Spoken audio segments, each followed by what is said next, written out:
नमस्कार। एस्ट्रोदक के सभी दर्शकों का स्वागत है और मैं विशेषतः आज मौनी अमावस्या के साथ जो एक स्थिति बन रही है वह है सूर्य मंगल की युति और ख़ास तौर पे सर्वार सिद्धि और हंस योग की स्थिति। अब इन स्थितियों में ख़ास तौर पर चर्चा करना चाहूँगा कि मैं आपको ये बताना चाहूँगा कि यहाँ सूर्य मंगल की युति, अब बात विशेषतः एक और इसी बीच में छूटती हुई नज़र आती है जिसको मैं यहाँ जोड़ दूँ कि मौन की महत्ता क्यों बढ़ जाती है। कारण यहाँ ग्रह युतियों की हम बात कर रहे हैं, इधर हम मौनी अमावस्या पे मौन के महत्व की बात कर रहे हैं। अब मौन क्यों रहा जाए, कारण क्या है। आप देखें, ये ग्रह युति जो है व्यक्ति को क्रोध अधिक देती है या उद्वेग की भावनाएं बढ़ जाती हैं, ग्रह कलह बढ़ जाते हैं। आप देखिएगा विशेषतः जनवरी से लेकर मार्च तक का समय अगर सबके घरों में देखें तो यह एक कलह का वातावरण का निर्माण होता दिखाई देता है, क्योंकि सूर्य इस समय मकर में प्रवेश करते हैं। मकर संक्रांति अभी पीछे गई है, आप जानते हैं, और साथ में मंगल भी यहाँ पर आके विराजमान हो गए हैं। तो यहाँ पर घी में अग्नि का, जो अग्नि में घी का काम कर रहे हैं ये सूर्य मंगल की युति।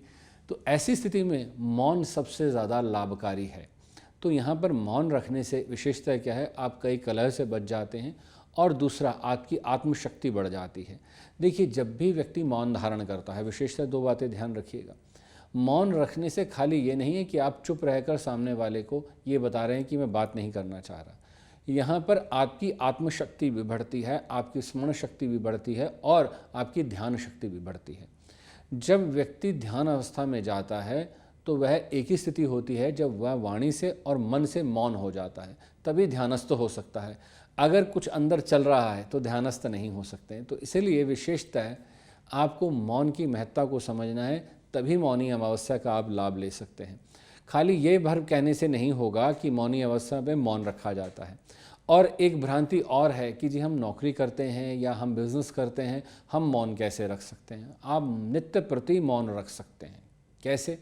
खास तौर पे जब आप सुबह नहा कर निकलते हैं या बिस्तरे से उठते हैं, तभी अपने दोनों हाथों को देखिए और नमस्कार करिए और दोनों हाथों को 3 बार चूम लीजिए और परमात्मा से प्रार्थना करिए। अपनी मनवांछित इच्छा के लिए आप प्रार्थना कर सकते हैं और इसी घड़ी से आप मौन हो जाइए।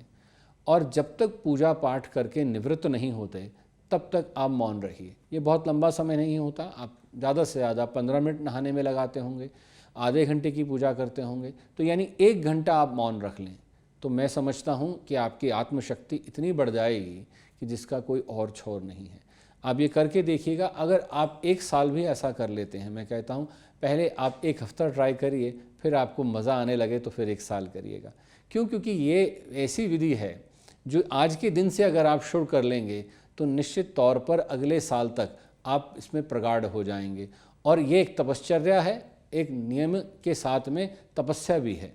तो 1 घंटे का अगर आप डेली मौन कर लेते हैं, मैं अपने जीवन काल में यही देखता आ रहा हूँ। बचपन से मुझे किसी ने कहा नहीं था। आप देखिए, जब से होश संभाली है मैंने एक नियम बना रखा है कि सुबह उठकर बोलना नहीं है, मौन रखना है और नहा धोकर पूजा करके मंदिर से आकर जब भोजन की थाली के सामने बैठना है, प्रभु से प्रार्थना करनी है, धन्यवाद करना है, तब मौन खोलना है।